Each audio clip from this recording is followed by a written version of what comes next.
20th of May 2026. My name is Francisco Gaffney. This is chair of a few board of advisors. Also, I'm an investor. I do several things in terms of businesses. And also, I developed this model that you see in my screen. And this is a thing that we're doing this week. This is my daily live streaming all about boards, governance, risk, compliance, and obviously advisory boards. Now, why I have this model right away, because actually I want to show you how we started to develop this from the beginning of this week, and explaining all these things actually I see in a business and how we help businesses also to thrive, to be more resilient, to get funding, to be more organized, etc., etc. And today we are on the right hands of the quadrant of the advisory board operating systems, because actually, if you remember yesterday, I spoke about that having an operating system, all these things happen at the same time in an organization, but most of the time the founders, you as an entrepreneur, find the next fire that you have to put down rather than to see how or what initiated these fires. So these are all the things actually happening all the time, every time in the organization, particularly if you have more than 50 employees and more than 10 million pounds or euros or dollars in revenue, because things start to get complex, right? So today we're talking about growth and capital, how that plays with your partnerships, your revenues, and your assets, because you have intangible and tangible assets, and how it makes your company more predictable. I'm going to go down the hood of what is going on, just hopefully will give you some ideas of how to fix these things. So the operating word today is predictability, and this is the stage where many founders get caught out, right? So they are growing, the team is busy, clients are buying, turnover looks healthier. You see a bigger number, that's true, but yet you feel that you're still not rich enough. There's not rich feeling here. It's like a cash is tight, margins are thinner than expected, the working capital feels heavy every time it's a drag, pricing is inconsistent, just to mention a few things that probably you're feeling when you are at this stage of the life or the journey of your organization. So what happened is the company is carrying too many offers, too many projects or products or clients or stock lines that do not deserve the attention that they receive. And one thing is saying, the other thing is actually watching your company and saying, is this really happening? And I have an example that actually we implemented the same principle in many companies, and actually it is actually working very, very well. And the example is actually a lesson from Steve Jobs in 1997 when he came back from doing the other stuff that he was doing when he was fired from Apple, and they invited him to join back Apple. And one of the first things that he did that was very, very unsettling for many people at the time was to reduce the production line of Apple by 75%. And you would say, why a company or a founder or somebody like him would do like that? Because he understood this principle very, very quickly. The lesson is actually you are competing feature by feature, release by release, product by product, etc., etc. So there's always somebody that is going to outsmart you in one point in time. So your products or your services become really a commodity and not something that actually you can say, no, this is a premium product, and actually we can charge and decompress a lot of these cash flows, revenues, profits, etc., from being a constant fight, a constant hurdle in the market for the next shiny object that will attract attention for perhaps a week or two, and then you have to start the whole process again. It will take a year or so to get the next shiny objects. And this is not in a derogative way to say it. It's just to make it very, very simple to understand. So this is the money trap. The business looks stronger from the outside, but inside you feel less clearly. You feel that it's less clarity, less liquidity, and you are less in control of the things. It seems that all the time is a constant reaction instead of respond to whatever you want to do, or to satisfy the vision of your company. That is when, and I have to say, the advisory board earns its place, because the work is no longer about the ambition, it's about a discipline. And discipline not in a kind of a punishment way, it's about the habits, the things, the recurrency of things, the workflows, the operation procedures that you implement in your organization to achieve the things that you need to do. And we're going to cover all this today, particularly in terms of advisory boards, because if you put an advisory board, and this is in a study that have been done by the development bank, the Business Development Bank of Canada, that actually businesses with advisory boards with similar problems achieve 24% more revenue increases in a period of time, and 80% more productivity. And I mentioned this yesterday and Monday also, how they achieved that. So you can look into my previous videos if you would like to understand how that works. But this is very interesting, because now you are feeling that, as I mentioned, in a money trap, that actually everything seems to be a drag or spinning your wheels. But with an advisory board, you can get those figures very, very easily. Well, I wouldn't say easily, but actually is achievable. That's the main thing.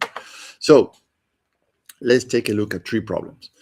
The first problem is the revenue is hitting weak economics. And what I mean with this is one of the most probably unpleasant realities in a growing private company. So some revenue is valuable, other revenue is vanity. Some revenue keeps people busy while reducing management focus, right? So it's a lot of noise, but not what is it really what we're doing here. Some revenue flatters the top line while weakening the cash flow, right? So you say, oh, we have a case, 1.2 million invoiced issued, not collected for 9 months. Or some clients look impressive, but quietly draining the business, like the same case, like these 1.5 million invoices that were issued but not collected for 9 months. And this is where you should be asking this question. Don't ask this question, actually. How much did we sell? Don't ask that question anymore, because actually that seems to be a kind of a very, very close question. And when you get an answer and then you move to the other things, perhaps you should ask this other question. For example, what did we keep, right? In terms of revenues, what did we learn in terms of these revenues, or these growth, or these expenses? What did this growth cost us, right? So it's not about how much you invoiced or how much revenue you are booking. It's about what exactly are you keeping, what you're learning, and how much is costing you. The second problem that I see frequently is that pricing decisions are being made too close to pressure, meaning that actually you are very tight in cash flow. So that's where obviously the team doesn't know that many times, but actually the teams also feel the pressure to close the deal. So the pricings get flexible, soft discounts, and perks that shouldn't be there at all. So the salesperson discounts to win, but or directors protects an old client. We giving extended payment terms or installments when they shouldn't be there. Or you as a founder agrees in terms because your relationships with this particular customer matters. So this or a project, and I've seen this before. So a project team accepts scopes that actually shouldn't be accepting, and because they want to avoid a conflict. And happens. And what it happens, you don't have a conflict with the customer, but actually your margins are tightened. Your cash flow is drying. Your teams are dissatisfied because they don't have all the resources that they wish for. So there is a series of things when you don't, or you give more things that you shouldn't, because to avoid a conflict. And these are very hidden things inside all the organizations. So none of these decisions look like a fatal on its own. So if you look into, oh, we did this with this customer, oh, we did it with the other customer, etc. So, but its own, isolated, well, okay, yeah, we can handle this. Where is the problem? When it compounds. So together, when you get the whole organization and you get all these isolated cases put together, what will happen is you are training your company to leak margin, allowing to do these things. And so, what do you mean I'm training the company? Because it becomes a habit. It's a bad practice. It's a danger in everything that they do. It's a dangerous practice, a dangerous habit, because you need to reach at the month end revenue, or the quarter end, or the year end, whatever is the case, because you have pressures everywhere. But if you continue allowing your teams to do these things, then the habit is embedded, and then you pretty much satisfying the same problems, or feeding the same problems again and again and again. The third problem that I see is the capital goes where the loudest case is made, not a systematic process to understand where the capital is invested in the organization. And you have people that are very passionate, they are very well articulated, but their ideas, unfortunately, they are not the best, or they are satisfying the best interests of the company. But they are very good doing what they do. They sell it internally very well. But unfortunately, there is a point where you have to say no. So you need a methodology to say no to certain things. And let me explain this. Capital choices often follow this energy, this drive of some people. Yes, a senior person wants a new hire, or wants a new system like a CRM or the ERP, or I don't know, a cybersecurity system, a new firewall. The product needs funding, so we need to produce this because actually the season is coming. We need to build stock in case of whatever is the reason. Client opportunities also need support. So you do an event, or support an event, a marketing event, a fair, or whatever. Should do that anyway. So the market idea sounds promising, but actually it's really adding to your bottom line, or is just what it's doing.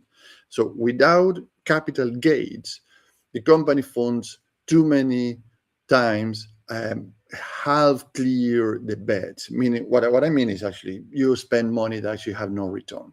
So if this sounds familiar, too many live projects, too little follow through, so you don't have a clean decision for growth, fix, or exit certain projects, or certain ideas, or certain products, right? As back to the example of Steve Jobs, he decided to say, we are not going to spend no more money on 75% of our production line. And here is some of the reasons why. This is real problems that actually I find in real organizations across the globe, because I'm working with people in Canada, in the US, in the UK, in Spain, and in Singapore. And guess what? This is not happening only to you. It's happening to companies and founders across the globe. Is some kind of a habit that actually, in terms of the capital discipline. So how I can put this? In other words, imagine a large ship taking more cargo while the crew is still arguing about the weight, the balance, and the route they're going to take, right? Until the loudest person make a decision, or convince a decision maker to do something. But while they are moving, they start to realize that they start to get dangerous, or more running out of resources, and then the scramble start all over again. The problem is, actually, one day you are going to be so far away from port, meaning financiers, investors, resources, customers, or your pipeline is going to dry, that actually that will be an impossible situation to sustain. And well, I don't want to get there, but it's stressful. So as a board advisor, what I would propose is the following to consider. Number one, build around this following truths. And when I say truth, is actually an exercise. So bring what are the margins by offer, the principle or the pricing rules, the debtor days, the working capital pressure, the capital commitments, the assets list, could be tangible or intangible. Bring the project competition, or which are the projects competing itself by time and money. So bring offers that look successful but cause friction. And this is not a finance theater. You can do this in one pager. It's a way to see where value is being created, trapped, or destroyed, right? So it's a long list, but actually you can go again and re-listen to this section. You need to identify where your cash is created or the value of your organization is created, is trapped, or destroyed. And this information will help you to have that idea in a very, very analytical way and not emotional way. By the way, having this analysis is much easier to go to the loudest person in the room and say, listen, we really appreciate your input. Probably the number doesn't stack here. So if you come back with the better numbers, actually makes sense if we are growing or spinning the wheels or destroying the value of the organization, not destroying the value of the organization, not contributing to the value of the organization, or probably neglecting the value of the organization, we cannot continue with this project. So when you put this analysis in front of the people that actually like to promote certain projects or activities, then it's much easier to say, unfortunately, it's not, unless that you can provide a different view or different analysis that actually can support this. And be careful of that, because actually supporting analysis to satisfy reason is very easy to do. You have to make it across the whole organization as a growth, not as an individual task or individual activity, right? The second thing to consider is classify the business. Not every part of the company deserves the same treatment, right? So some areas should grow. They have demand, margin, repeatability, and strategic fit. But some areas just need fixing. So they might have demand, but poor processes, weak pricing, or unclear ownership. So you can fix those. You can grow and you can fix things. And other things definitely deserve to exit them. They take time, they drain leadership, they distract from the core business, and effectively is not contributing to anything in the organization. As the example I put at the beginning, this is what Steve Jobs did with the 75% of the production line of Apple in 97. So as a founder or as a team member of your organization, think of value by giving the permission to view the portfolio without sentiment, right? What I mean with this is actually don't get enamored of what you are doing or your organization. Just you start to look at a more analytical, more distant, without leaving the feeling, but actually make sure that actually you have the permission to do the things that you have to do when you have to do. And that is a way much better decision for the future. And the third thing that I suggest is, as I mentioned earlier, set the capital gates. And what I mean with that is a capital gate is simply a rule for saying yes, no, wait, or prove it, right? We mentioned this in different ways. So before funding a new project or new bet, you have to make or should ask this question: what is expected in terms of return? What is the time frame? What risk are we accepting? What evidence would make us stop? Who owns the results? And here's a very important thing. You have the loudest person in the room trying to push for a project, but are they fully responsible and accountable of the results? Or is just we want to do this, but actually nobody's responsible for this, or somebody is responsible for this?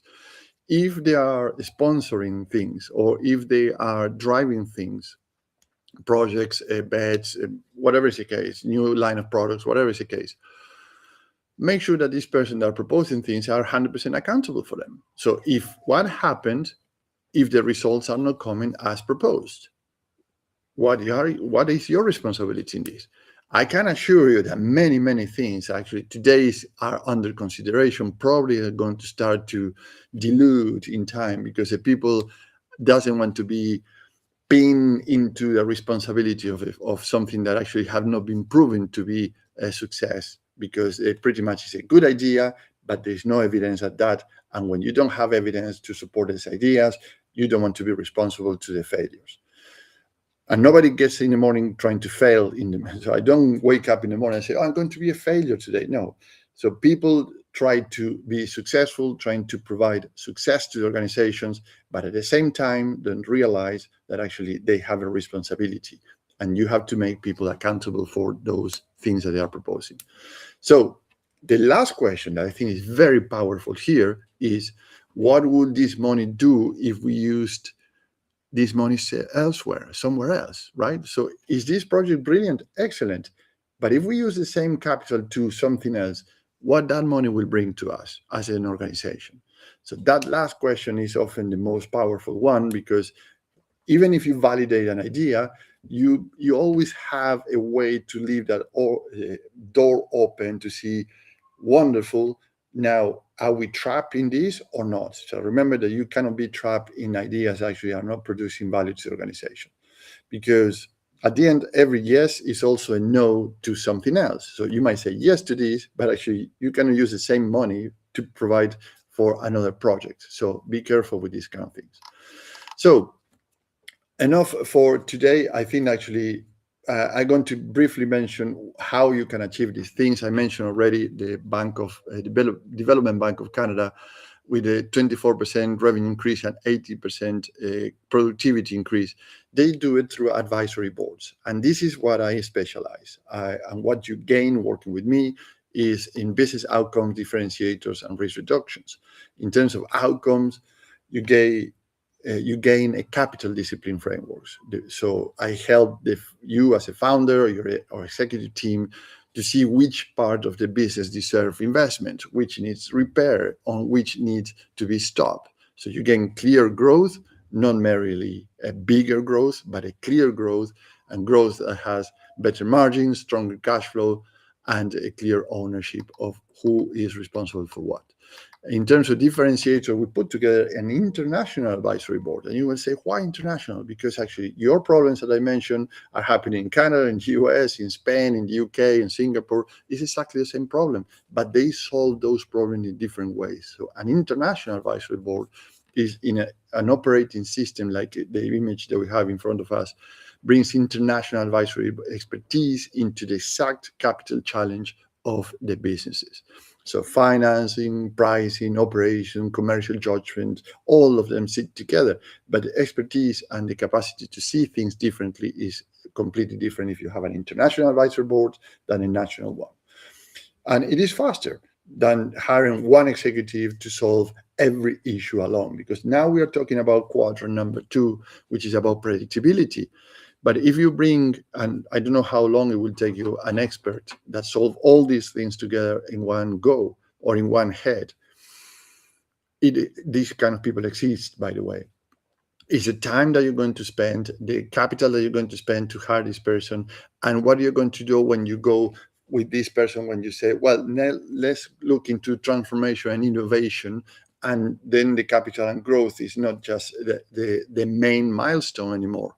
You might have a person that is working at a lower percentage of their capacities and networking and expertises, and you start to get another problem there, which is actually, who is this person doing here? Actually, why we are paying top dollars for somebody that actually is not contributed as it should? There's things to consider, but an international advisory board, you can swap members every 6 months. So you don't lock the talent in one person, and you don't have to pay the overhead of a big consulting firms. So that also reduces risk, because the funding weak projects, nobody wants to challenge them, right? So let's pause here for today and reconvene tomorrow, because tomorrow I would like to talk about the controls and resilience of the organization. Right? That is where the high earnings sometimes hide the dangerous lack of controls, right? Anyway, so if you're interested in an international advisory board and how it can help your organization, let's have a 30-minute call. Very easy. I would love to understand actually where you're coming from, where you are today, where you want to go, and how an international advisory board can help you to achieve that. So have a fantastic